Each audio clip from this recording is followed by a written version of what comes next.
गुर्जर समाज में ही विधायक हैं कांग्रेस में, लेकिन वो भाजपा में क्यों नहीं गए?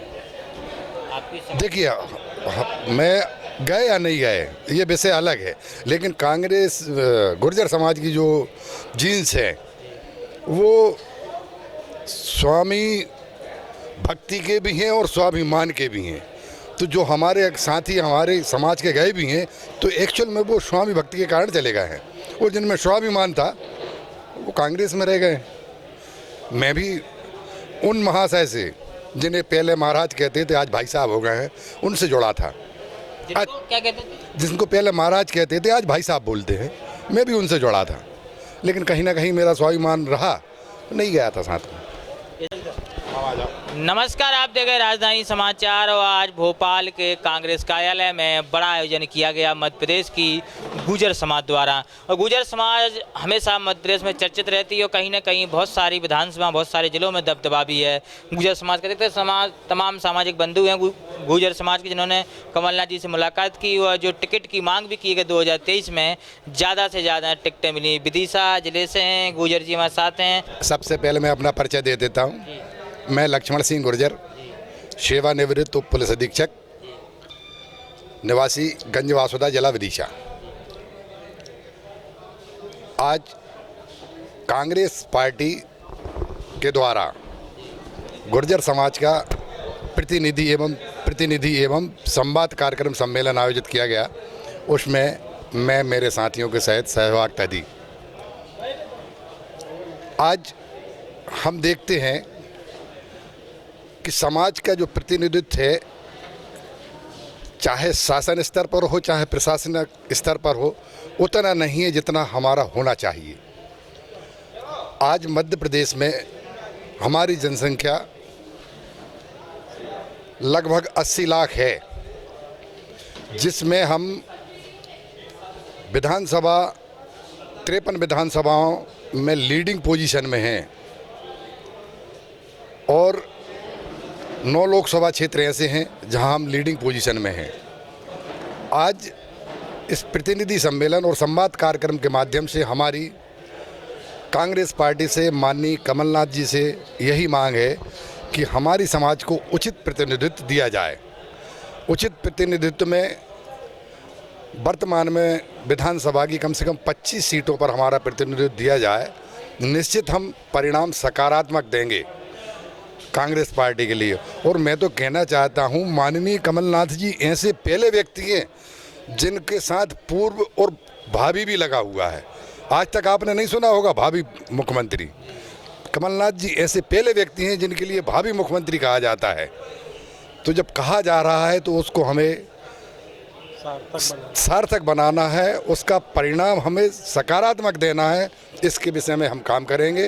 और मैंने अपने उद्बोधन में भी यही कहा कि प्रत्येक सम्मेलन का कोई एक उद्देश्य होता है और उस उद्देश्य में हमें काम करना है कि हमारे जो अन्य भाई हमसे बिछड़े हुए हैं, हम उन्हें समझाना, बुझाना और अपने साथ लाना है, कांग्रेस पार्टी के साथ लाना है। 2023 में कांग्रेस की सरकार बनाना है, यह संकल्प लेकर हम यहाँ से जाते हैं। धन्यवाद। जय हिंद, जय भारत। 2018 में कर्जा माफ़ी का बड़ा मुद्दा था। कमलनाथ सरकार, गुर्जर समाज किसानी कृषि क्षेत्र में ज़्यादा मानी जाती है, कृषि का काम में नंबर 1 रहती है गुर्जर समाज के किसान बंधु हैं। कितना कर्जा माफ़ हुआ उनका, कितने लोग खुश हुए कमलनाथ सरकार से? देखिए, मैं अपने उद्बोधन में ही बोला हूँ कि मैं सेवानिवृत्ति के उपरांत कांग्रेस क्यों ज्वाइन किया। मेरे सिर्फ 2 बिंदु थे। 2 बिंदु में सबसे पहला था किसान कर्ज माफ़ी मैनिफेस्टो में कांग्रेस की थी, 27% आरक्षण मैनिफेस्टो में कांग्रेस के में था। उन 2 बातों से प्रभावित होकर मैंने कांग्रेस को ज्वाइन किया था। रहा सवाल किसान कर्ज माफ़ी होने का और नहीं होने का। होने को अगर हम बात करें तो 27 लाख किसानों का कर्ज माफ़ हुआ है, जो इस बीजेपी सरकार ने भी सदन में स्वीकार किया है, मध्य प्रदेश विधानसभा में स्वीकार किया है। तो 27 लाख तो कर्ज माफ़ हुआ है।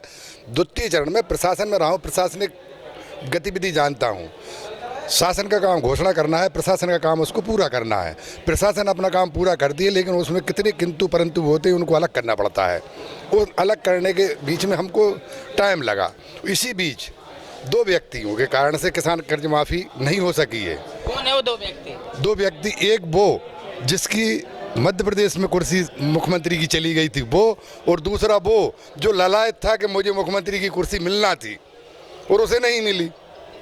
तो तो इन दोनों ने गठबंधन किया और भ्रष्टाचार और बेईमानी और तमाम किस्म के हथकंडे अपनाकर मध्य प्रदेश में से कांग्रेस की सरकार गिराई। इस कारण से किसान कर्ज माफ़ी पूरी नहीं हो सकी है। उसके लिए सिर्फ और सिर्फ मात्र यह दो व्यक्ति जिम्मेदार हैं, जो किसान के साथ उन्होंने पाप किया है, किसान के साथ धोखा किया है, किसान के साथ छल किया है। और वो है एक वो जो मुख्यमंत्री था, एक वो जो मुख्यमंत्री बनने के लिए ललायत था।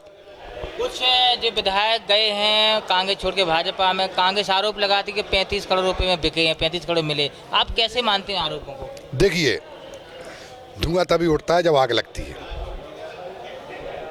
ये सर्वमान्य सिद्धांत है और अटल सिद्धांत है। ये भी नहीं है कि कोई वैसा हो। आरोप लग रहे हैं तो कहीं ना कहीं सच्चाई होगी। गुर्जर समाज में ही विधायक हैं कांग्रेस में, लेकिन वो भाजपा में क्यों नहीं गए?